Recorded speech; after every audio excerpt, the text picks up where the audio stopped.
నమస్తే అందరికి and welcome to part 1 of జిమ్కి పోకుండా ఉండడానికి చెప్పే సొల్లు కారణాలు. బ్రో అసలు నాకు టైం ఉండట్లేదు బ్రో జిమ్కి పోవడానికి.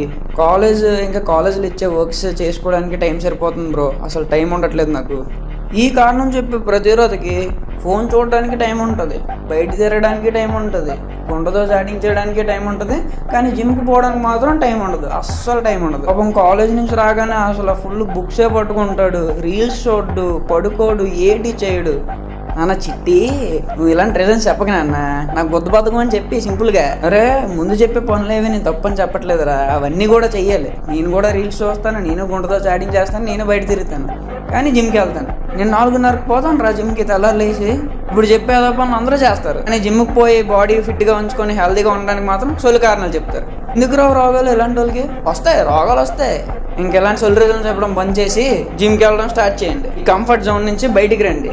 ఇంకో సొల్లు రీజన్ కోసం ఫాలో చేయండి. Wait for the part 2.